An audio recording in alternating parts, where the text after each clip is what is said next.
that bitch here again. Still reading. Still reading. It never ends. There's so much anarchist literature. It's like we write it for fun. I write it. Well, it's a combination of fun and other value reasons. Anyway, today we're going to be reading Harm Reduction as Pleasure Activism by Benjamin Shepherd. This was, I think, actually the first essay I read out of this book years ago. In 2004, organizer Adrienne Marie Brown described the links between pleasure activism and harm reduction. Quote, "Some people think I've spent the last several decades of my life working with raising awareness about HIV/AIDS, destigmatizing drug use, and ending overdose. But really, it's about breaking down barriers to pleasure, so I'm a pleasure activist," unquote. Certainly Brown is not alone in this sentiment. Quote, "I don't think we do acknowledge the pleasure, though," explains Alan Clear, "not as much as we should," unquote. The following takes up where Brown and Clear left off, considering the anarchism of harm reduction and the pleasure of sexual civil liberties activism and their cross currents. Both anarchism and queer activism have long challenged anti-pleasure ideology through decades of social struggle. The two overlapping movements have come to share an embrace of the insurrectionary possibilities of pleasure, a rejection of social controls and formal hierarchies in favor of mutual aid networks and DIY community building. The use of direct action and a culture of resistance. Pleasure activism manifests itself in any number of these cross currents. Yet the relationship between harm reduction and pleasure is anything but simple. Quote, "Take your best orgasm, multiply it by 20, and you're still fucking miles off the pace," unquote, writes Irvin Welsh in his novel Trainspotting, musing on his romance with heroin. Quote, "The passion for destruction is a creative passion," unquote, Bakunin famously asserted. Thus the paradox of pleasure is often pain, as the characters in Welsh's novels soon found out.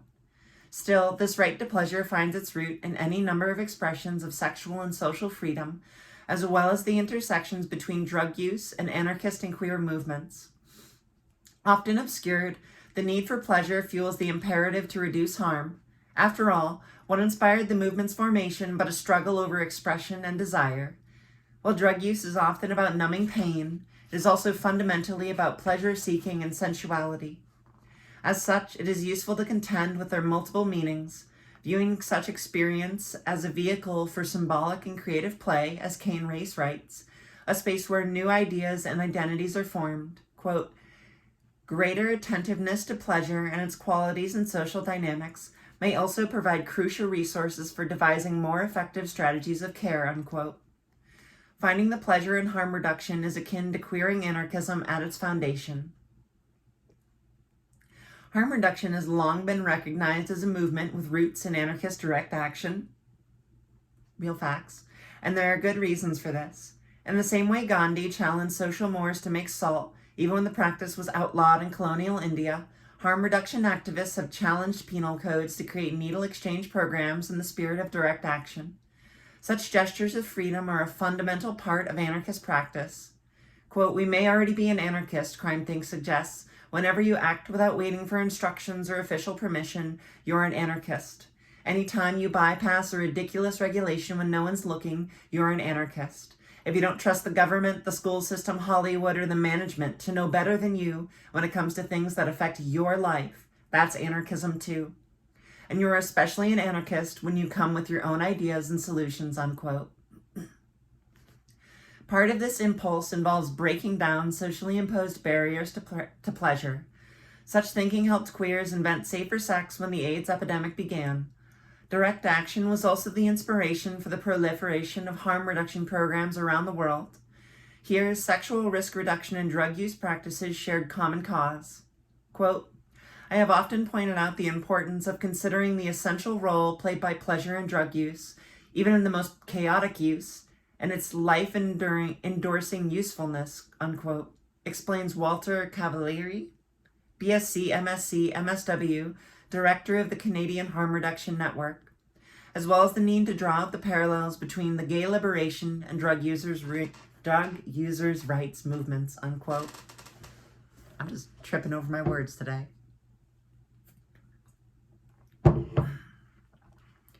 At their core, harm reduction and anarchist queer movements embrace pleasure, autonomy, and self-determination. In doing so, they challenge core elements of a social structure bent on social controls. Anti-pleasure ideology, after all, has deep roots. From the temperance movement to prohibition, over and over, authorities have sought to curb the expression of pleasure or consumption of intoxicants. Yet few movements have built on the lessons of the failure of prohibition.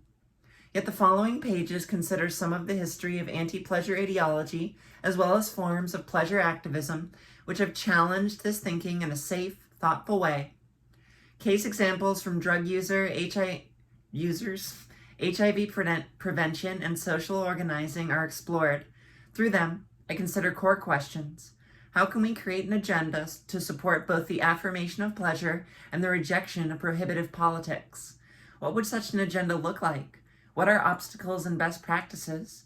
How can harm reduction take up the issue of pleasure, linking understandings of multiple forms of pleasure with a progressive agenda aimed at rejecting prohibitions that support war and violence rather than affect and care, pleasure, and abundance? Anti-pleasure ideology.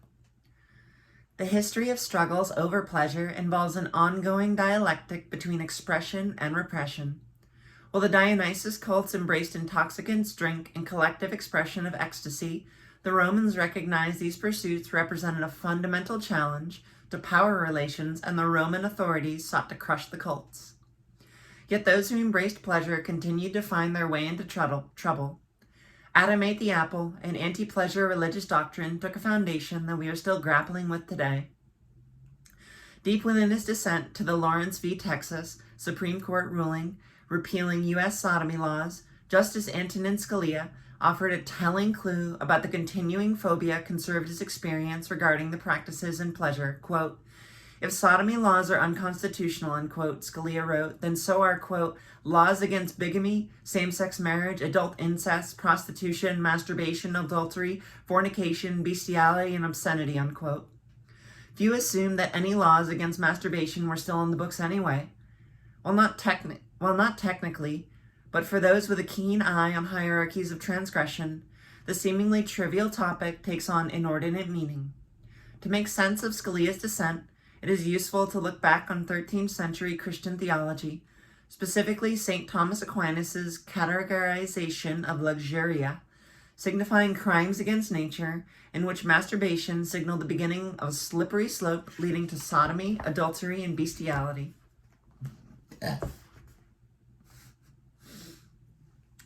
For Aquinas and the rest of the every sperm is sacred crowd, masturbation is a sort of gateway pleasure, like marijuana is to heroin. It's not very dangerous in and of itself, yet left to active imagination, it is capable of opening doors to a vast arena of possibilities. Hence Scalia's reference to the subject in a Supreme Court decision about sodomy. While one would assume Aquinas' Summa Theologica is not applicable to American law, given the quaint notions of the separation of church and state, its cultural influence cannot be underemphasized. However deeply flawed they remain, teachings on crimes against nature have established the basis for laws that continue to criminalize countless sexual practices, including homosexuality. Concurrently, they propel abstinence-only sex education, which fails to acknowledge either evidence-based practice or the complexity of sexual expression. The roots of anti-pleasure ideology stretch back far and wide, from Aquinas to Calvin, Cotton Mather to Comstock. A puritanical streak permeates U.S. politics. When Republican Senate candidate Christine O'Donnell recently spoke out against masturbation, she was participating in a storied tradition. The Puritans famously condemned those who deviated from their religious doctrine, an emphasis on work rather than play, torturing religious nonconformists. Yet there were those who fought back. While we hear a great deal about the Tea Party these days, in the 1794 Whiskey Rebellion, Pennsylvania whiskey makers tarred and feathered tax collectors who sought to tax whiskey sales. Kind of based. The founders had many reservations about the threat of the widespread expression of sexual desire and drunkenness seen in the colonies. Thomas Jefferson famously warned those in the new nation not to visit Europe, where one, quote, is led to the strongest of all human passions, into a spirit of female intrigue, for whores, and in both cases learns to consider fidelity to marriage bed as an ungentlemanly practice, and inconsistent with happiness, unquote. When founder of U.S. psychiatry Benjamin Rush was not busy experimenting with torture devices designed to treat mental illness, he railed against bodily pleasure as, quote, a disease of the body and the mind, unquote. Over the years, this prohibitive logic only gained steam. The 19th century temperance movement sought moral reform and the prohibition of the consumption of alcohol, while 18th Amendment of the U.S. Constitution was ratified in January 1919. The era set in motion a cavalcade of unintentional consequences as markets for alcohol consumption moved from legal, regulated commerce into the providence of an unregulated black market, which involved illegal approaches catering to market demand. Violence and crime followed. What did not occur, however, was the reduction of the consumption of alcohol. By 1933, the 18th Amendment was repealed. Throughout the period, a queer public commons took shape in places such as San Francisco, where prohibition was not enforced. Over the next 3 decades, the welfare state expanded simultaneously with social movements involving labor, civil rights, women, and people on welfare. By the mid-1960s, these movements started to encounter a backlash over the expanded welfare rolls. With his unsuccessful presidential campaign of 1964, Goldwater introduced crime as a panic issue. While it failed in 1964, crime succeeded as an election issue in 1968, and Nixon was elected with the help of his Southern strategy, which racialized crime, welfare, and poverty. Policy emphasis shifted to crime control rather than welfare provision or prevention. Nixon's election marked a striking policy shift, with a new emphasis on a prohibitive approach to crime under a new war on drugs. Rather than provide services to alleviate poverty, the new emphasis was on criminalizing it. The Rockefeller drug laws of the early 1970s are a prime example. Faced with increased attacks on social movements under the new administration, a number of groups fought back. The Black Panthers organized a food program to support their local community in Oakland.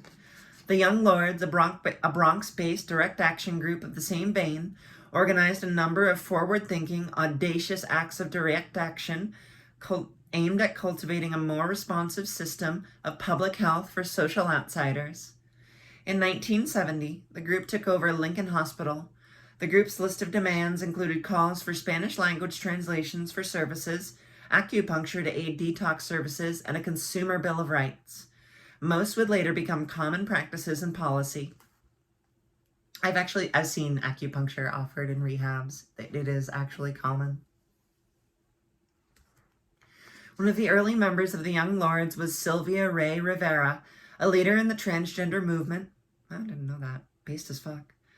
Rivera was also a veteran of the Gay Activist Alliance and the Street Transvestite Action Revolutionaries, or STAR. Much of the gay liberation impulse shared common cause with the anarchism of the area. Pleasure activist Charles Chivoli described, quote, indiscriminate promiscuity as an act of revolution, unquote. Through this organizing, gay liberationists challenged the social system, rather than embrace marriage, militarism, and law and order social policies. Instead, the movement fought homophobia, sexphobia, and anti-pleasure ideology. It borrowed from Wilhelm Reich's argument that anti-sex politics support the docile bodies linked to fascism, as well as anti-sex ideology. Such thinking only fuels the abstinence-oriented policies, sexualized and racial fear, prohibitive politics, and disconnection from the body. Throughout the early years of the AIDS epidemic, activists grappled with core questions about the appropriate approach to HIV prevention. While some suggested HIV prevention should include a temperance-era abstinence approach that called for strict prohibitions on sexual contact, others called for a more humanistic, sex-positive approach. Dr. Joseph Sonnabend, Richard Berkowitz, and Michael Collin worked on an HIV prevention pamphlet in New York in the early 1980s. They recognized that if one asks gay men, much less anyone else, to give up sex, the result is usually anger. All or nothing propositions result in variations between hysteria, repression, and inevitable lapses. For many, a world without sex is not worth living in. Prohibition is often more dangerous than acknowledgement, careful expression, and prevention. In response, the three recognized that latex was the life-saving compromise needed. From here, Berkowitz and Callan built on the lessons of gay liberation to draft, quote, How to Have Sex in an Epidemic, unquote. The result was a revolution allowing for personal and political protection and cover for both sex and the liberation movement that dismantled the shackles around it. The lessons of the tract became core principles of HIV prevention activism of the next 2 decades. Bullet points. Get informed about high and low risk activities. Be honest about needs, desires, and risks. Meet a person where they are. Practices, not places, spread HIV.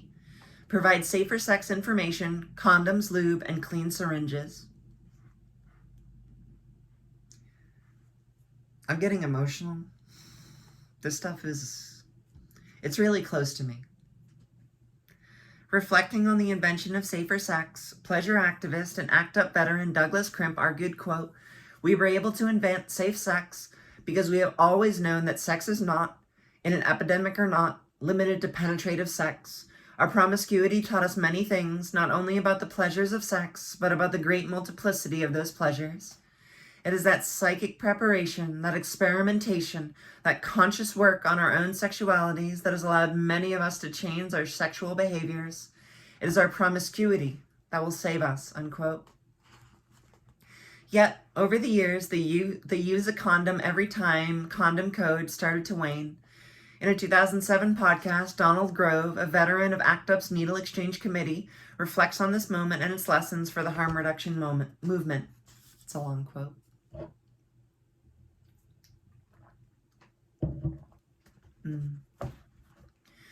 The mere fact that society disapproves of something does not mean that it isn't going to happen. For me, harm reduction is about working with drug users where they're at, which means recognizing that lots of them are very interested in stopping, but until you provide them with the kind of help or alternative they need, they aren't going to stop or can't stop. Therefore, you need to address the fact that drug use is an ordinary part of their daily lives, and not only that, but I think where it becomes really particular and really special is it's an ordinary part of their daily lives. It is highly stigmatized. Sometimes they have to do it in secret. Something they have to do with a lot of other dangers and harms piled on top of it by the legal system, and that is going to impact everything else about their lives which isn't stigmatized. We as a culture approach the impact that the drug use, we take the impact that those things have on the rest of their life and say, quote, well, that wouldn't be happening if they weren't using drugs. What I keep coming back to is, but they are using drugs. When I was still in my early 30s, 13 years ago, I realized that we have a lot, including in the gay community, a big dialogue around how you ought to be doing things rather than how you are doing things. And what happened to me in the back room of the Wonder Bar, after a decade of impeccably safe sex, I was sucking off a guy in the back room and he came in my mouth and I swallowed it, and it was as though I had been struck like a gong, and I vibrated for days after that because I realized just how much I had missed for so long and how important that it is to me and how utterly erotic that it is to me. And I realized that this was something I did not want to stop. And you know it was a struggle. I talked to some of my harm reductionist friends about it. But the way I learned to put it at that time is everyone wants to talk to me about what I ought to be doing, and no one wants to talk to me about what I am doing. And I see it as the essence of the harm reduction approach when interacting with drug users who, for instance, need sterile syringes. So that's the essence of harm reduction for me, is to say, accept that people or work with people based on what they are doing rather than what you believe they ought to be doing. Through Grove's narrative, one can see the lessons of Crimps's thinking intersecting with a burgeoning harm reduction movement pioneered through needle exchange programs such as ACT UP's illegal exchange in New York. Throughout the period, activists came to build a movement around the recognition that abstinence is unsafe, repression unhealthy. As queer theorist Ev Sedgwick explained, quote, There is an ethical urgency about queer theory that is directed at the damage that sexual prohibitions and discriminations do to people, unquote. Building on these practical understandings, the U.S. harm reduction movement organized to support the needs of drug users in the United States. A group of activists moved to change the way cities around the United States cope with policies such as syringe exchange, like using a condom. Harm reductionists recognized syringe exchange as life-saving intervention. Activists in New York's ACT UP committee committed civil disobedience to make sure clean needles were accessible to those who needed them. After arrests, they made the legal argument that faced with an AIDS crisis, syringe exchange was a medical necessity. Activists started a public health pilot program with the support of the city of New York. Over the years, the syringe exchange would be recognized as a successful intervention. According to the New York Department of Health, HIV affected 60% of injection drug users in 1990. As of 2001, that rate was down to 10%.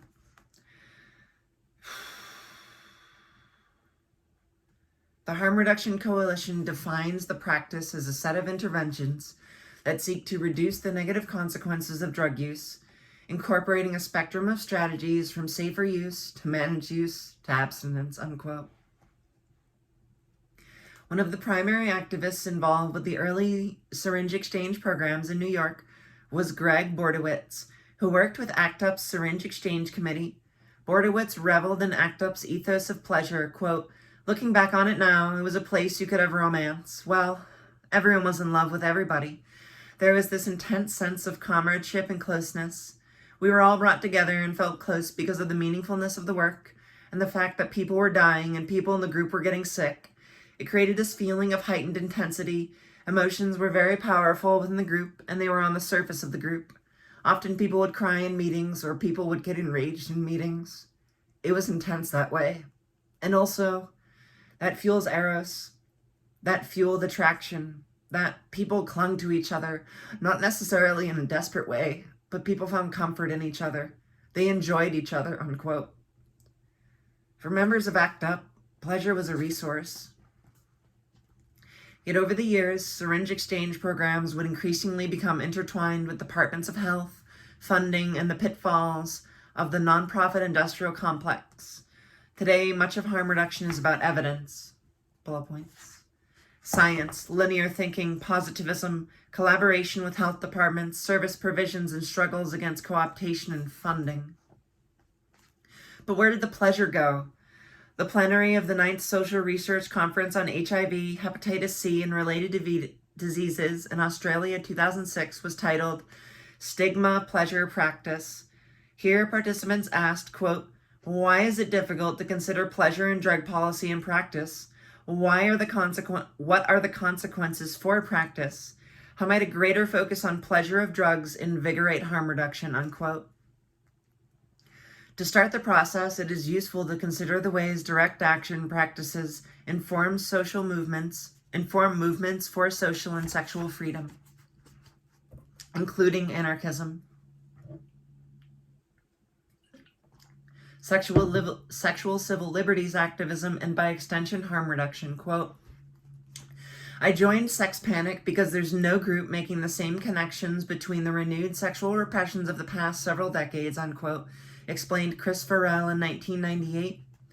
The failure of the left to identify pleasure as a political principle worth fighting for does a lot to explain the moribund state of progressive politics, quote, unquote. Here, Farrell calls for activists to, quote, "return sexual pleasure to the progressive agenda until the left learns the function of the orgasm. Our fight against repression is doomed," unquote. From sex worker organizing to parties celebrating public sexual culture, examples of such practices are many. Groups such as AIDS Prevention Action League and Jacks of Color have helped support a broader push for safer promiscuity with large-scale parties, which in turn support and facilitate pleasure. The late sexual civil liberties activist Eric Rofees rejected paternalism while writing that gay men are far more comfortable and capable of embracing complicated choices. Champ's Julie Davids has used data to challenge public health panics, rejecting stigma, through events such as the Artgasm Big Bang Party, Pleasure activists have supported both harm reduction and public sexual culture. Quote, "We are a group of radical queers who are creating a space that is sex positive, gender inclusive, anti-capitalist, affordable, size positive, and feminist, where we can fuck, make art, engage in kink, dance, and play," unquote. To do so, this sex party depends on a radical definition of consent. Here, consent is recognized as the presence of yes and not just the absence of no, with the understanding that everyone can change their mind, stop, or back up at any time. Consent must be established each and every time sexual activity happens, unquote. Through such endeavors, pleasure activists have taught us that without pleasure, there can be no justice. Throughout the movement, leaders such as Housing Works co-founder Keith Sylar helped keep the expression of pleasure as an integral component of harm reduction. Squatter Lewis Jones started Stand Up Harlem within the same spirit of anarchism. Quote, "That to me felt so incredible. You talk about emotions. I just felt such pleasure. Everyone thinks about pleasure in terms of decadence, but there was more to it than that. I was moved. It brought fulfillment. I felt animated. We were living together, sleeping together, and working for change. Yet more to it, using was dying with dignity because it was my choice. No one was making it for me. I took a stand for those I knew who chose drugs when they were facing death." Jones recognized that when facing death, there were those who, quote, "will want to cop in the midst of all that pain," unquote. He explained, quote, "For some, it was just to get that old familiar, this old feeling, relationship, lover, what have you. This pain relief that the doctor might not give, or it might not be enough. It was on your own terms. The liberty was what I was elated about. The choice without shame, that was what I was doing." At Citywide Harm Reduction, where I worked for 4 years, we grappled with pleasure as a part of a tragicomic continuum of human experience. When a member died, we said goodbye in a circle. Here, grief was transformed into a space for care, song, drumming, and happiness, born of authentic lived experience. And members knew they had faced the negative, moved through it, and came out the other side. The tenacity of those in the circle made the scene one of the most pulsing scenes I have seen. In their daily transforming of the negative into a new way of living, those in the program achieved a kind of magical power. In this way, harm reduction is understood as a place where members build healing communities, spaces for care and solidarity. Through such connections, they challenge the insurmountable, and they share lives and authentic experiences together outside of the prohibitive logic of criminal justices and coercion.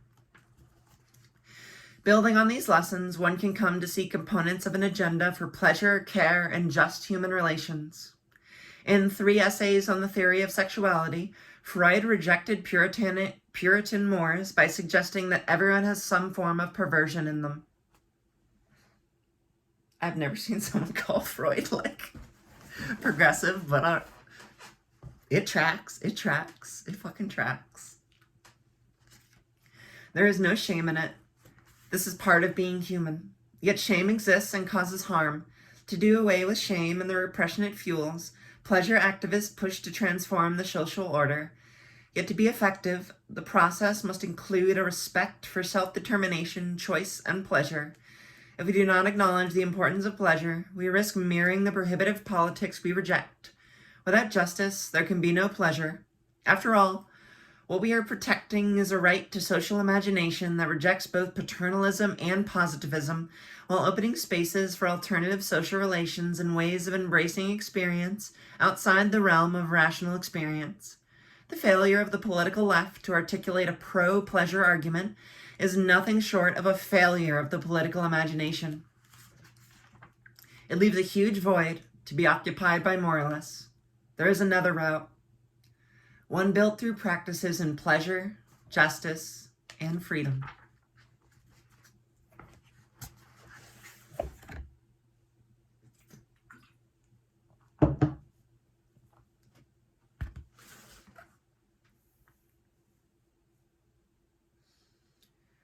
That essay feels really, deeply personal to me. When I was doing a lot of drugs,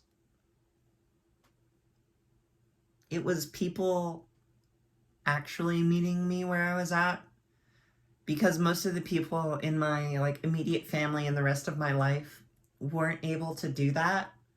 It fueled my sense of isolation and inability to cope with reality.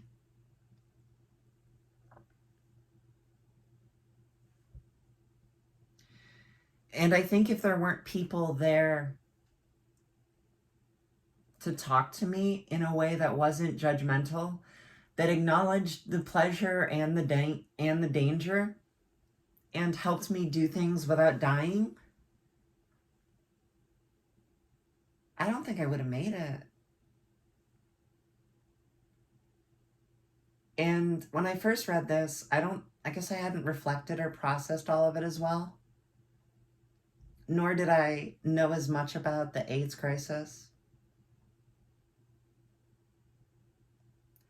It hits harder having thought more about it over time.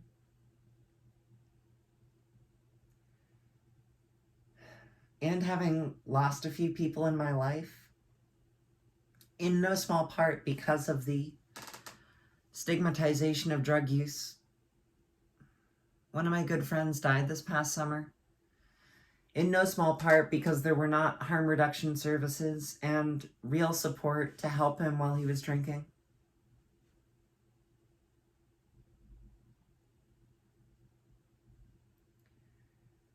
And I think if more people had met him where he was, more people with resources who actually not only wanted to help, but could actually help, he might not be dead.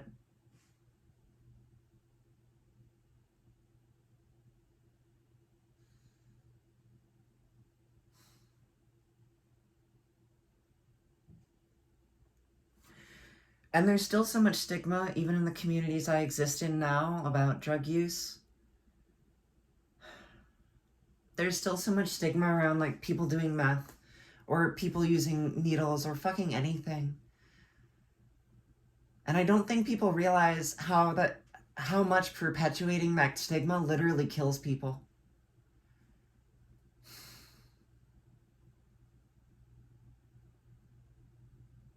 All right, I'll see y'all tomorrow.